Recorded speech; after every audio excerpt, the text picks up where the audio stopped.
Welcome back to another episode, everyone. Today, we're going to do part 2 of all the display tanks here at Worldwide Corals. We're also going to head over to Winter Park when we're done here.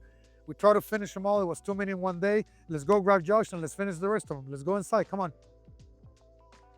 All right, so number 17, this is Cody's tank. Cody's our Montipora guy. He loves his Monties, right? Yeah, he does. So, again, another 20-gallon.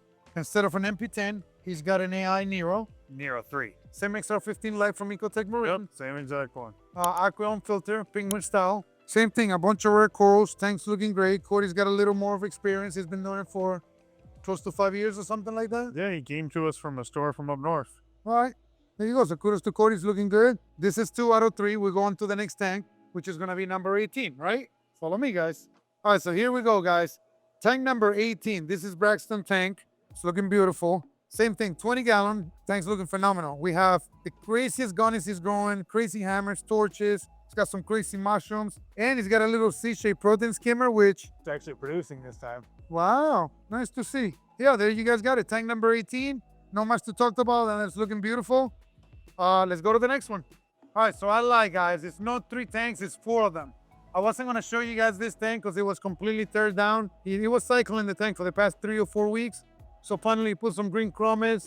Chris has been with us for about 4 or 5 months. Yep. New to the hobby, is doing a phenomenal job. So we say, you know what? You earned the right to have your own display tank here at Worldwide Corals. He even got an MP10. Yeah, so again, he's got same thing. MP10 heater, aquarium filter, XR15 light. Hopefully for the next update, this tank will look a lot better. Let's go to the next one, guys. This is my wife Shirley's tank. This tank has been set up for about 1.5 years. It's looking amazing. She's got a beautiful lid up here. She's got a Ecotech Marine XR15. This tank has got the biggest Rhodactis mushrooms I ever seen. This green goniopora here is the biggest thing I ever seen. There's a small little issue. There's a couple of ptaceas. We're putting a couple nudibranchs. I think we did a couple days ago. The claw polyps here, they're just huge. And then she's got a little miniature power head. She does water changes once a week on this tank. She doesn't dose anything. So here we are again. Tank number 21. This is my 80-gallon tank. It's gone through so many phases, this tank, hasn't it? 2 months ago, we broke a bunch of agros out of here, maybe about 30 or 40 pieces out of here. And they're all going to the 4,000. And it's been 2 months since we did that, and now it's starting to overgrown again. We moved the tank out of the office here into the hallway. pH got higher. The growth was much, much faster. Remember, you're only going to put a couple corals in here? Yeah, I know. Dude, I ended up at one point, I had over 160 aquaporas on this 80-gallon tank, to say the least. I tried to run the tank for the first 1.5 years with just cold water, but the evaporation wasn't enough, so I constantly kept on changing the salinity and the water keep on rising on the sump. So we incorporated A and B about 4 or 5 months ago. Between the A and B and the pH raise, and leaving the tank alone too is just gone crazy. It's just been a very successful tank for us, to say the least. Very simple method, just leave it alone, lots of food. Don't adjust the lights up and down all the time. We don't mess with the flow. It goes to show sometimes you leave the tank alone and it does better. All right, let's go to the next one. Next is Lou's tank. Here we go. Tank number 22. This is Lou's tank. You guys seen Lou in the videos. So this tank is an Innovator Marine. It's a 25-gallon tank. Is that what it is, John? Yeah, they call it a 25 Lagoon. 25 Lagoon all in one. He's missing the mangrove though. Yeah. Lou's always into the nanos. I guess he's considered this a nano 25-gallon tank. He wanted something different. He went all Akins, couple Zoas. No SPS this time around. Couple Scolics on the front. He's got the pair of the clownfish in there. He chose the 2 little fish Julian's media. Right? And he's having an issue with aptasia. We literally put some nudibranchs in here recently. Maybe a week ago, he put about 8 or 10 of them. So I was just telling Josh, we literally didn't see many aptasias, so I think the nudibranchs are doing their job. I think it was time to tell Lou to add a few more corals in here, especially on this rock right here. Maybe something cool like a torch coming out of the very top. But these collies right here, they were kind of damaged when he first put them in there, and they're just doing phenomenal now. The colors coming out of those things are crazy. So Josh, what is he using for lighting here? It's a Hydra 32. Hydro 32. I love the color of the light, like I was saying earlier. Me too. He's got it with the arm. You have the HMS.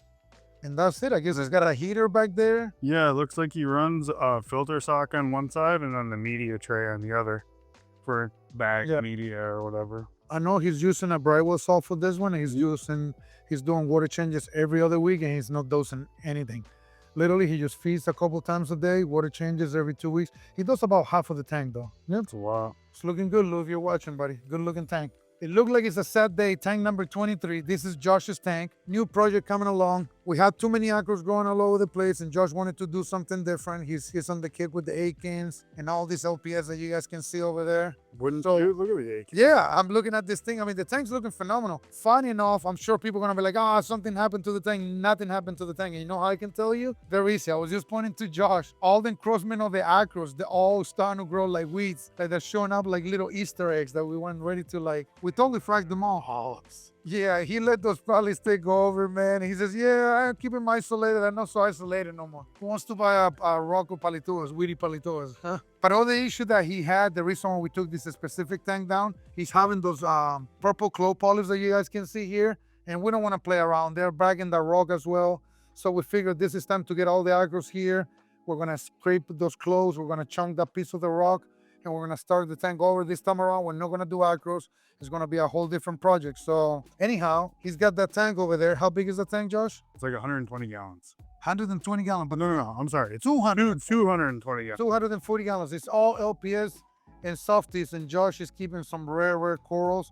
However, we're gonna have to do a few changes on the tank because the blue claw polyps are taking over in there. We know you can you can use some medicine for it, but we don't want to use it. It's tough on everything. Yeah, it's tough on everything, especially in soft corals. And he's got banging zoanthus, beautiful mushroom, beautiful humus in there. And we don't want to take the chance. It's just too many nice corals for us to play with that. It's going to be painful just to do it piece by piece, obviously. It's going to take a couple times to eradicate them. I know you're trying the Louis Magic lights here. Yep. So there's X4s on both of the tanks. And since this tank is not much running, let's talk about that tank. What are you using for flow over there?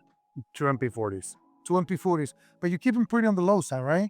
Yeah, it's super low. I mean, when we were looking at the mushroom tank over in the store, it's about that, but a little bit more. And water changes, how often do you do them? Right now, Skylar's doing them for me every other week. So what salt are you using on this tank? We're using the Nio salt. Nile salt? Oh, cool. You're trying something different. What kind of results you been getting? Well, it mixes really clear, really quickly.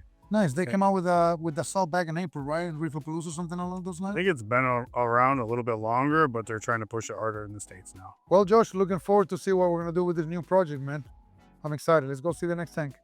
All right, here we go. Tank number 24. This tank used to be loose, old Desmate tank. So now Monica has been working on the installation and maintenance department, and she's new to the hobby. So she got this tank. It was hand-me-down. She got a hold of this tank a month ago. She's doing a good job.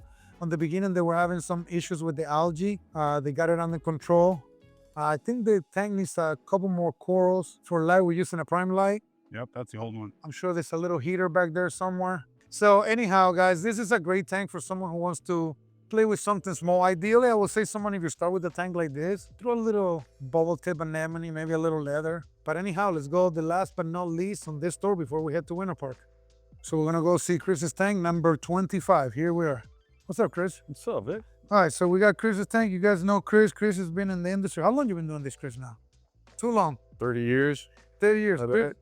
Chris used Close to to be it. a power owner of Reefer Madness, one of the first companies to ship corals online. But anyways, I was busting your chops earlier. Your wife helped you on the first tank. I was wondering if you still have your skills after 30 years, you know? We get old, we don't remember things the same way. You know. So no, looking really good, seriously. Okay. This is one of, like, seriously, right now that you cleaned it, you got it nice and ready, looks amazing. Whatever you're doing to these Akins, Chris, wow. What are you feeding these things? Once a week, feeding pellet food. Just What a pellet little are you bit, feeding? Same as what you're feeding. Nutrimar? Nutrimar, yep. Yeah, I once love a it. week. I use the large granules for some of the larger polyps, and then some of the bower's, because there's some bower bankies on the backside.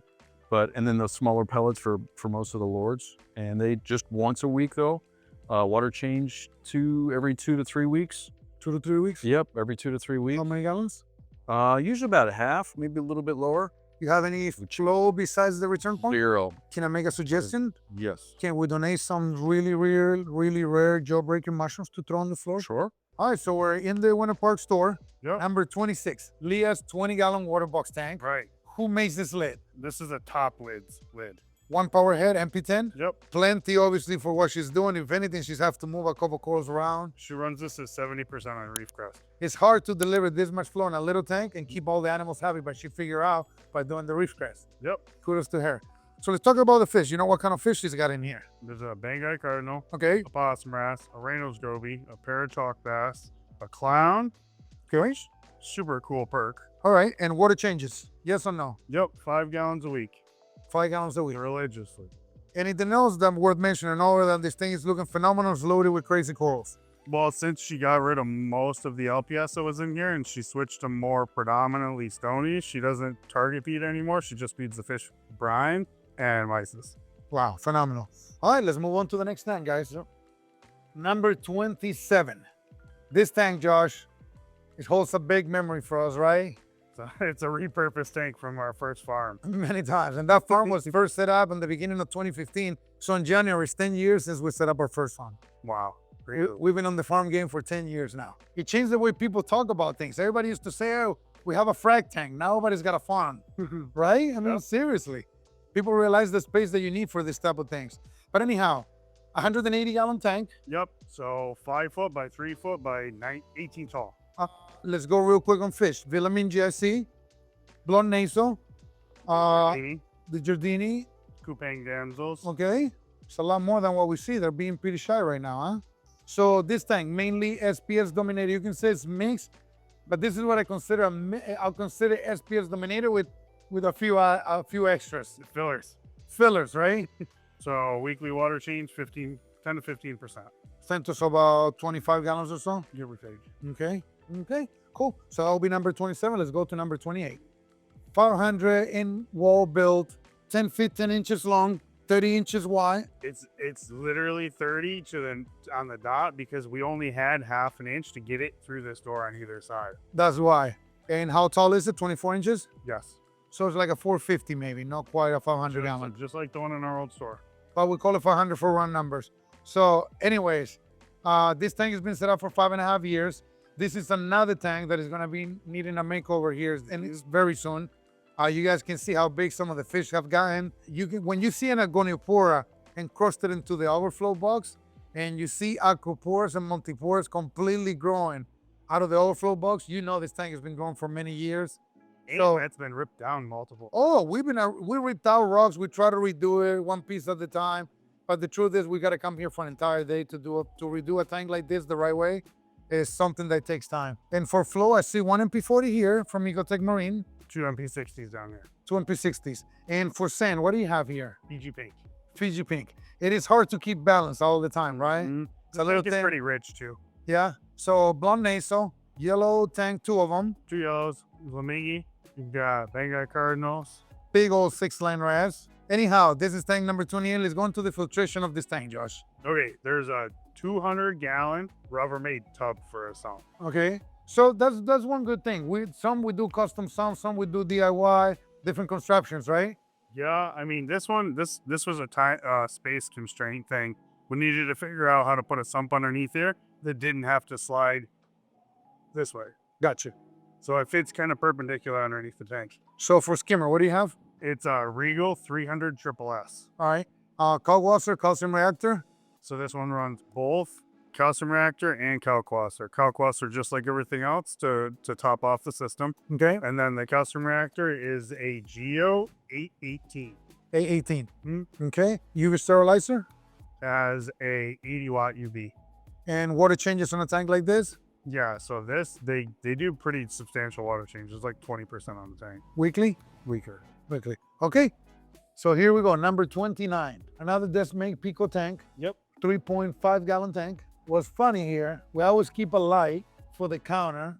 For bagging purposes. For bagging, for working, in case you got to recognize something. And that's the light we're using for this tank, which is really cool to see. Reef Brake XHO. So break it down for me, Josh. What do we got here? Well, pretty much what you see, this is kind of like the very attainable tight tank. Because think about it, when you're in a retail store, there's something that should cater to everybody. This is really basic, all softies for the most part. Water change once a week, just like everything else. So something worth mentioning, since you're saying this is an obtainable tank, and what I mean by that, the hobby used to be very expensive back in the day. Still expensive, I'm not saying it's not, but with the information that we have around now, and with the amount of equipment, the variety of equipment that is made, the variety of sizes of things that is made, you can literally set up a tank like this with a affordable light, let's say for $150, get a couple used rocks from a friend, get a couple corals on sale, get a couple corals on eBay, go to our deals page on our website, And you literally can set it up for, by the time you're done, you can set it up for under $500 and you get your feet wet to understand. Is this a hobby made for me? You know how many people have told me they walk into the store and they want to set up a big tank, and the first thing that I tell them, look, I'll sell you a big tank, but if you've never been on the hobby, how about we start with a 50-gallon tank? Let's get you walking before running. Get on it for 6 months, get on it for a year. Then you tell me, look, this is amazing, I need a bigger tank. Or, you know what, you were right, I lost interest, and it's time to move on. So when you see something like this, if you're gonna get in the hobby, grab a 3-gallon tank, grab a 5-gallon tank, grab a 10 to 20-gallon tank max, and start with that. If you gotta, I spend more in Costco in 1 week than I do on a setup like that. I'm sure, especially with your 2 dogs in your family, there's no small, you got a lot going on. But yeah, it's true, man. So if you want to set up a tank, you just, don't be afraid. Don't let the prices scare you. Start with something small, get your feet wet, see if something that you like. Because most people, once you get this hobby going, you get bit by the bug. And you're gonna sit there literally looking at a coffee pot running around the rock like it's the coolest thing you ever seen, right? Yeah. We all done it when you first get a tank. Literally can be one little tube worm just going in and out, and you're excited just to look at that. All right, Josh, let's go to the next one. All right, here we go. Tank number 30. Water box, how big? It's called a Marine 90X. Marine 90X. So let's start from the top. 36-inch blade, glow. All right, 2 XR15s, Gen 6 blues, Nero 5. Mirror 5. Nope. And then the AI Orbit. How many companies are building this gyre now? I know Ice Cap, AI, Red Sea. gyre, Red Sea. I think it's a great idea. It's a great device. However, they require a lot of maintenance. They do. If you don't keep up on cleaning them, then they lose their intensity or their efficiency, like literally by the day. So this tank right now, there's a few things that we want to change a little bit. The aquascape, we're going to change some of the corals. Too many of the same corals that we have, the same issue that we have in some of our display tanks, right? Nope. This tank is a mixed reef tank. I don't even know why we have a couple aquaporas in there. It's mainly non-aquapora reef mix. It's only what? I see one monkey over there on the right. I see a green slimer. And other than that, I mean, the Aikens are looking phenomenal here. Let's talk about this fish. Borbonius. Yeah, man, it's one of my favorites. They're such a nice fish, man. Yeah. Deep water fish, right? Yep. Pajama cardinal, and then There- some clowns over There there. are clowns over here. Filtration. Protein skimmer. No protein skimmer. Okay, calcium reactor. Just 4-inch filter socks. No Okay. calcium reactor. And what are we dosing? AB. A and B with a doser. No by hand. So real basic. As basic as it gets. Water changes once a week. 4-inch filter sock, water change once a week. All right. Let's go to the last but not least, which is a 10-gallon tank. Let's go check it out. Come on. Yep. Last but not least, number 31. 10-gallon This tank is wicked. water box tank wicked. Leah is growing the best Aikens. Yeah, you never seen Aikens like this, extended like they think they're zoanthus, buddy. I mean, this is, It looks like a Grandis Pally. I mean, it's ridiculous. We have to film that. So anyhow, Josh, run with it. What do we have here? Water box 10-gallon. Okay. It's got a top lids, screen lid. Day. It's got the original AI. So the before the HD got drying. MP10 turned all the way down. All the way down. All the way down. And is that a mini red cup or is it a max? Yeah, mini? you know, Christian brought that from his tank at home. Wow. It reproduces in here quite frequently. But it's a maxi mini or regular cup? No, it's a Maxi Mini. Wow. Beautiful. I love it. It's primarily Aikens, a couple zoanthids, and a trumpet. So what's the maintenance like in a tank like this? So she does a 2.5-gallon water change on this tank once a week. Yeah. And that's it. That's the only thing this tank gets. I mean, it makes me want to set up an Aiken only tank. Looks incredible. I mean, incredible. I mean, it goes to show there's nothing cleaning the tank. Balance. The minute that you find balance, everything will become easy. As soon as you find balance, don't do anything different. Yeah, don't change too many things. Yep. All right, guys. That is it for today. I hope you guys enjoyed this episode. We're very tired. We've been running around with Josh all day, showing you guys all the display tanks. Help us out with a subscribe in our channel. Give us a like. Post some comments below with some questions you got regarding these aquariums. We'll see you guys on the next episode.